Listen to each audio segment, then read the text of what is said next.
Chapter 90 of the Count of Monte Cristo by Alexandre Dumas. Chapter 90. The Meeting. After Mercédès had left Monte Cristo, he fell into profound gloom. Around him and within him the flight of thought seemed to have stopped.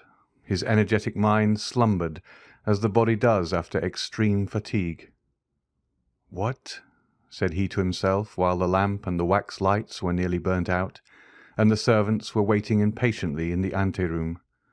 "What? This edifice which I have been so long preparing, which I have reared with so much care and toil, is to be crushed by a single touch, a word, a breath? Yes, this self of whom I thought so much, of whom I was so proud, who had appeared so worthless in the dungeons of the Château d'If, and whom I had succeeded in making so great, will be but a lump of clay tomorrow. Alas! It is not the death of the body I regret, for is not the destruction of the vital principle, the repose to which everything is tending, to which every unhappy being aspires, is not this the repose of matter after which I so long sighed, and which I was seeking to attain by the painful process of starvation when Faria appeared in my dungeon? What is death for me? One step farther into rest, two, perhaps, into silence. No, it is not existence, then, that I regret, but the ruin of projects so slowly carried out, so laboriously framed. Providence is now opposed to them. When I most thought it would be propitious, it is not God's will that they should be accomplished. This burden, almost as heavy as a world, which I had raised and I had thought to bear to the end, was too great for my strength, and I was compelled to lay it down in the middle of my career. Oh, shall I then again become a fatalist, whom 14 years of despair and 10 of hope had rendered a believer in Providence? And all this because my heart, which I thought dead, was only sleeping, because it has awakened and has begun to beat again, because I have yielded to the pain of the emotion excited in my breast by a woman's voice. Yet," continued the Count, becoming each moment more absorbed in the anticipation of the dreadful sacrifice for the morrow which Mercédès had accepted, "yet it is impossible that so noble-minded a woman should thus through selfishness consent to my death, when I am in the prime of life and strength. It is impossible that she can carry to such a point maternal love, or rather delirium. There are virtues which become crimes by exaggeration. No, she must have conceived some pathetic scene. She will come and throw herself between us, and what would be sublime here will there appear ridiculous." The blush of pride mounted to the Count's forehead as this thought passed through his mind. "Ridiculous?" repeated he. "And the ridicule will fall on me. I? Ridiculous? No, I would rather die." By thus exaggerating to his own mind the anticipated ill fortune of the next day, to which he had condemned himself by promising Mercédès to spare her son, the Count at last exclaimed, "Folly! Folly, folly, to carry generosity so far as to put myself up as a mark for that young man to aim at. He will never believe that my death was suicide, and yet it is important for the honour of my memory, and this surely is not vanity but a justifiable pride. It is important the world should know that I have consented by my free will to stop my arm, already raised to strike, and that with the arm which has been so powerful against others I have struck myself. It must be. It shall be." Seizing a pen, he drew a paper from a secret drawer in his desk and wrote at the bottom of the document, which was no other than his will, made since his arrival in Paris, a sort of codicil clearly explaining the nature of his death. "I do this, O my God," said he, with his eyes raised to heaven, "as much for thy honour as for mine.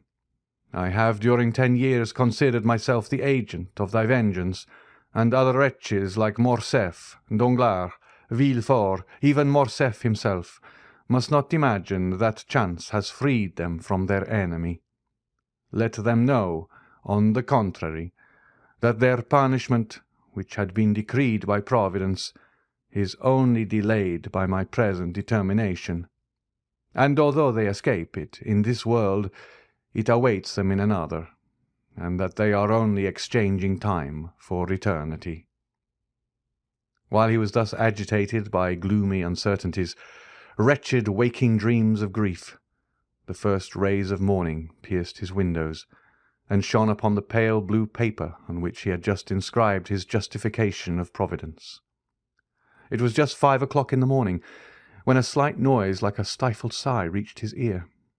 He turned his head, looked around him, and saw no one, but the sound was repeated distinctly enough to convince him of its reality. He arose, and quietly opening the door of the drawing-room, saw Haydée, who had fallen on a chair, with her arms hanging down, and her beautiful head thrown back. She had been standing at the door, to prevent his going out without seeing her, until sleep, which the young cannot resist, had overpowered her frame, wearied as she was with watching. The noise of the door did not awaken her, and Monte Cristo gazed at her with affectionate regret. "She remembered that she had a son," said he, "and I forgot I had a daughter." Then shaking his head sorrowfully, "Poor Haydée," said he, "she wished to see me, to speak to me. She has feared or guessed something. Oh, I cannot go without taking leave of her. I cannot die without confiding her to someone." He quietly regained his seat, and wrote under the other lines, "I bequeath to Maximilian Morel, captain of Spahis, and son of my former patron, Pierre Morel, ship-owner at Marseille, the sum of 20 millions, a part of which may be offered to his sister Julia and brother-in-law Emmanuel, if he does not fear this increase of fortune may mar their happiness. These 20 millions are concealed in my grotto at Monte Cristo, of which Bertuccio knows the secret. If his heart is free, and he will marry Haydée, the daughter of Ali Pasha of Yanina, whom I have brought up with the love of a father, and who has shown the love and tenderness of a daughter for me, he will thus accomplish my last wish. This will has already constituted Haydée heiress of the rest of my fortune, consisting of lands, funds in England, Austria, and Holland, furniture in my different palaces and houses, and which, without the 20 millions, and the legacies to my servants, may still amount to 60 millions. He was finishing the last line when a cry behind him made him start, and the pen fell from his hand. "Haydée," said he, "did you read it?" "Oh, my lord," said she, "why are you writing thus at such an hour? Why are you bequeathing all your fortune to me? Are you going to leave me?" "I am going on a journey, dear child," said Monte Cristo with an expression of infinite tenderness and melancholy, "and if any misfortune should happen to me—" The Count stopped. "Well?" asked the young girl with an authoritative tone the Count had never observed before, and which startled him. "Well, if any misfortune happened to me," replied Monte Cristo, "I wish my daughter to be happy." Haydée smiled sorrowfully and shook her head. "Do you think of dying, my lord?" said she. "The wise man, my child, has said, 'It is good to think of death.'" "Well, if you die," said she, "bequeath your fortune to others, for if you die I shall require nothing." And taking the paper she tore it into 4 pieces and threw it in the middle of the room. Then, the effort having exhausted her strength, she fell not asleep this time, but fainting on the floor. The Count leaned over her and raised her in his arms, and seeing that sweet pale face, those lovely eyes closed, that beautiful form motionless, and to all appearance lifeless, the idea occurred to him for the first time that perhaps she loved him otherwise than as a daughter loves a father. "Alas!" murmured he with intense suffering. "I might, then, have been happy yet." Then he carried Haydée to her room, resigned her to the care of her attendants, and returning to his study, which he shut quickly this time, he again copied the destroyed will. As he was finishing, the sound of a cabriolet entering the yard was heard. Monte Cristo approached the window and saw Maximilian and Emmanuel alight. "Good," said he. "It was time." And he sealed his will with 3 seals. A moment afterwards he heard a noise in the drawing-room and went to open the door himself. Morrel was there. He had come 20 minutes before the time appointed. "I am perhaps come too soon, Count," said he, "but I frankly acknowledge that I have not closed my eyes all night, nor has anyone in my house. I need to see you strong in your courageous assurance to recover myself." Monte Cristo could not resist this proof of affection.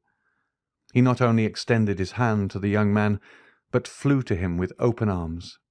"Morrel," said he, "it is a happy day for me to feel that I am beloved by such a man as you. Good morning, Emmanuel. You will come with me, then, Maximilian?" "Did you doubt it?" said the young captain. "But if I were wrong?" "I watched you during the whole scene of that challenge yesterday.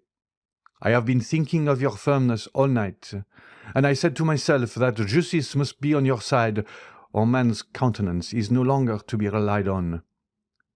"But, Morrel, Albert is your friend." "Simply an acquaintance, sir." "You met on the same day you first saw me." "Yes, that is true, but I should not have recollected it if you had not reminded me." "Thank you, Morrel." Then ringing the bell once, "Look," said he to Ali, who came immediately, "take that to my solicitor. It is my will, Morrel. When I am dead you will go and examine it." "What?" said Morrel. "You dead?" "Yes. Must I not be prepared for everything, dear friend? But what did you do yesterday after you left me?" "I went to Tortoni's, where, as I expected, I found Beauchamp and Jeter Renaud. I own I was seeking them." "Why, then all was arranged?" "Listen, Count. The affair is serious and unavoidable." "Did you doubt it?" "No. The offence was public, and everyone is already talking of it." "Well?" "Well, I hope to get an exchange of arms, to substitute the sword for the pistol. The pistol is blind." "Have you succeeded?" asked Monte Cristo quickly, with an imperceptible gleam of hope. "No, for your skill with the sword is so well known." "Ah, who has betrayed me?" "The skilful swordsman whom you have conquered." "And you failed?" "They positively refused." "Morrel," said the Count, "have you ever seen me fire a pistol?" "Never." "Well, we have time. Look." Monte Cristo took the pistols he held in his hand when Mercédès entered, and fixing an ace of clubs against the iron plate, with 4 shots, he successfully shot off the 4 sides of the club. At each shot Morrel turned pale. He examined the bullets with which Monte Cristo performed this dexterous feat, and saw that they were no larger than buckshot. "It is astonishing," said he. "Look, Emmanuel." Then turning towards Monte Cristo, "Count," said he, "in the name of all that is dear to you, I entreat you not to kill Albert. The unhappy youth has a mother." "You are right," said Monte Cristo, "and I have none." These words were uttered in a tone which made Morrel shudder. "You are the offended party, Count." "Doubtless. What does that imply?" "That you will fire first." "I fire first?" "Oh, I obtained, or rather I claimed that we had conceded enough for them to yield us that." "And at what distance?" 20 paces." A smile of terrible import passed over the Count's lips. "Morrel," said he, "do not forget what you have just seen." "The only chance for Albert's safety, then, will arise from your emotion." I suffer from emotion?" said Monte Cristo. "Or from generosity, my friend. To so good a marksman as you are, I may say what would appear absurd to another." "What is that?" "Break his arm, wound him, but do not kill him." "I will tell you, Morrel," said the Count, "that I do not need entreating to spare the life of Monsieur de Morcerf. He shall be so well spared that he will return quietly with his 2 friends, while I— "And you?" "That will be another thing. I shall be brought home." "No, no!" cried Maximilian, quite unable to restrain his feelings. "As I told you, my dear Morrel, Monsieur de Morcerf will kill me." Morrel looked at him in utter amazement. "But what has happened since last evening, Count?" "The same thing that happened to Brutus the night before the battle of Philippi. I have seen a ghost." "And that ghost?" "Told me, Morrel, that I had lived long enough." Maximilian and Emmanuel looked at each other. Monte Cristo drew out his watch. "Let us go," said he. "It is 5 minutes past 7, and the appointment was for 8 o'clock." A carriage was in readiness at the door. Monte Cristo stepped into it with his 2 friends. He had stopped a moment in the passage to listen at a door, and Maximilian and Emmanuel, who had considerately passed forward a few steps, thought they heard him answer by a sigh to a sob from within. As the clock struck 8, they drove up to the place of meeting. "We are first," said Morrel, looking out of the window. "Excuse me, sir," said Baptistin, who had followed his master with indescribable terror, "but I think I see a carriage down there under the trees."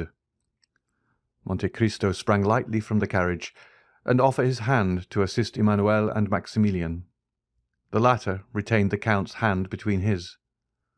"I like," said he, "to feel a hand like this, when its owner relies on the goodness of his cause." "It seems to me," said Emmanuel, "that I see 2 young men down there who are evidently waiting." Monte Cristo drew Morrel a step or 2 behind his brother-in-law. "Maximilian," said he, "are your affections disengaged?" Morrel looked at Monte Cristo with astonishment. "I do not seek your confidence, my dear friend. I only ask you a simple question. Answer it. That is all I require." "I love a young girl, Count." "Do you love her much?" "More than my life." "Another hope defeated," said the Count. Then with a sigh, "Poor Haydée," murmured he. "To tell the truth, Count, if I knew less of you, I should think that you are less brave than you are." "Because I sigh when thinking of someone I am leaving. Come, Morrel, it is not like a soldier to be so bad a judge of courage. Do I regret life? What is it to me, who have passed 20 years between life and death? Moreover, do not alarm yourself, Morrel. This weakness, if it's such, is betrayed to you alone. I know the world is a drawing-room from which we must retire politely and honestly, that is, with a bow and our debts of honor paid." "That is to the purpose. Have you brought your arms?" "I? What for? I hope these gentlemen have theirs." "I will inquire," said Morrel. "Do, but make no treaty. You understand me." "You need not fear." Morrel advanced towards Beauchamp and Château Renaud, who, seeing his intention, came to meet him. The 3 young men bowed to each other courteously, if not affably. "Excuse me, gentlemen," said Morrel, "but I do not see Monsieur de Morcerf." "He sent us word this morning," replied Château Renaud, "that he would meet us on the ground." "Ah," said Morrel. Beauchamp pulled out his watch. "It is only 5 minutes past 8, said he to Morrel. "There is not much time lost yet." "Oh, I made no allusion of that kind," replied Morrel. "There is a carriage coming," said Château Renaud. It advanced rapidly along one of the avenues leading towards the open space where they were assembled. "You are doubtless provided with pistols, gentlemen? Monsieur de Monte Cristo yields his right of using his." "We had anticipated this kindness on the part of the Count," said Beauchamp, "and I have brought some weapons which I brought 8 or 10 days since, thinking to want them on a similar occasion. They are quite new, and have not yet been used. Will you examine them?" "Oh, Monsieur Beauchamp, if you assure me that Monsieur de Morcerf does not know these pistols, you may readily believe that your word will be quite sufficient." "Gentlemen," said Chateau Renaud, "it is not Morcerf coming in that carriage. Faith, it is Franz and Debray." The 2 young men he announced were indeed approaching. "What chance brings you here, gentlemen?" said Chateau Renaud, shaking hands with each of them. "Because," said Debray, "Albert sent this morning to request us to come." Beauchamp and Chateau Renaud exchanged looks of astonishment. "I think I understand this reason," said Morel. "What is it?" "Yesterday afternoon I received a letter from Monsieur de Morcerf, begging me to attend the opera." "And I," said Debray. "And I also," said Franz. "And we too," added Beauchamp and Chateau Renaud. "Having wished you all to witness the challenge, he now wishes you to be present at the combat." "Exactly so," said the young men. "You have probably guessed right." "But after all these arrangements, he does not come himself," said Chateau Renaud. "Albert is 10 minutes after time." "There he comes," said Beauchamp, "on horseback at full gallop, followed by a servant." "How imprudent," said Chateau Renaud, "to come on horseback to fight a duel with pistols, after all the instructions I had given him." "And besides," said Beauchamp, "with a collar above his cravat, an open coat and white waistcoat. Why has he not painted a spot upon his heart? It would have been more simple." Meanwhile Albert had arrived within 10 paces of the group formed by the 5 young men. He jumped from his horse, threw the bridle on his servant's arms, and joined them. He was pale, and his eyes were red and swollen. It was evident that he had not slept. A shade of melancholy gravity overspread his countenance which was not natural to him. "I thank you, gentlemen," said he, "for having complied with my request. I feel extremely grateful for this mark of friendship." Morel had stepped back as Morcerf approached, and remained at a short distance. "And to you also, Monsieur Morel, my thanks are due. Come, there cannot be too many." "Sir," said Maximilian, "you are not perhaps aware that I am Monsieur de Monte-Cristo's friend?" "I was not sure, but I thought it might be so." "So much the better. The more honourable men there are here, the better I shall be satisfied." "Monsieur Morel," said Chateau Renaud, "will you apprise the Count of Monte Cristo that Monsieur de Morcerf is arrived, and we are at his disposal?" Morel was preparing to fulfil his commission. Beauchamp had meanwhile drawn the box of pistols from the carriage. "Stop, gentlemen," said Albert. "I have 2 words to say to the Count of Monte Cristo." "In private?" said Morel. "No, sir, before all who are here." Albert's witnesses looked at each other. Franz and Debray exchanged some words in a whisper, and Morel, rejoiced at this unexpected incident, went to fetch the Count, who was walking in a retired path with Emmanuel. "What does he want with me?" said Monte Cristo. "I do not know, but he wishes to speak to you." "Ah," said Monte Cristo, "I trust he is not going to tempt me by some fresh insult." "I do not think that such is his intention," said Morel. The Count advanced, accompanied by Maximilian and Emmanuel. His calm and serene look formed a singular contrast to Albert's grief-stricken face, who approached also, followed by the other 4 young men. When at 3 paces distant from each other, Albert and the Count stopped. "Approach, gentlemen," said Albert. "I wish you not to lose one word of what I am about to have the honour of saying to the Count of Monte Cristo, for it must be repeated by you to all who will listen to it, strange as it may appear to you." "Proceed," said the Count. "Sir," said Albert, at first with a tremulous voice, but which gradually became firmer. "I reproached you with exposing the conduct of Monsieur de Morcerf in Epirus. For guilty as I knew he was, I thought you had no right to punish him. But I have since learned that you had that right. It is not Fernand Mondego's treachery toward Ali Pasha which induces me so readily to excuse you, but the treachery of the fisherman Fernand towards you, and the almost unheard-of miseries which were its consequences. And I say, and proclaim it publicly, that you were justified in revenging yourself on my father, and I, his son, thank you for not using greater severity." Had a thunderbolt fallen in the midst of the spectators of this unexpected scene, it would not have surprised them more than did Albert's declaration. As for Monte Cristo, his eyes slowly rose towards heaven with an expression of infinite gratitude. He could not understand how Albert's fiery nature, of which he had seen so much among the Roman bandits, had suddenly stooped to this humiliation. He recognized the influence of Mercédès, and saw why her noble heart had not opposed the sacrifice she knew beforehand would be useless. "Now, sir," said Albert, "if you think my apology sufficient, pray you give me your hand. Next to the merit of infallibility which you appear to possess, I rank that of candidly acknowledging a fault. But this confession concerns me only. I acted well as a man, but you have acted better than man. An angel alone could have saved one of us from death. That angel came from heaven.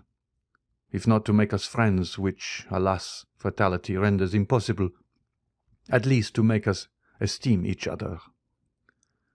Monte Cristo, with moistened eye, having breast and lips half open, extended to Albert a hand which the latter pressed with a sentiment resembling respectful fear. "Gentlemen," said he, "Monsieur de Monte Cristo receives my apology. I had acted hastily towards him. Hasty actions are generally bad ones. Now my fault is repaired. I hope the world will not call me cowardly for acting as my conscience dictated. But if any one should entertain a false opinion of me," added he, drawing himself up as if he would challenge both friends and enemies, "I shall endeavour to correct his mistake." "What happened during the night?" asked Beauchamp of Château Renaud. "We appear to make a very sorry figure here." "In truth, what Albert has just done is either very despicable or very noble," replied the Baron. "What can it mean?" said Debray to Franz. "The Count of Monte Cristo acts dishonourably to Monsieur de Morcerf, and is justified by his son? Had I 10 Yaninas in my family, I should only consider myself the more bound to fight 10 times." As for Monte Cristo, his head was bent down, his arms were powerless.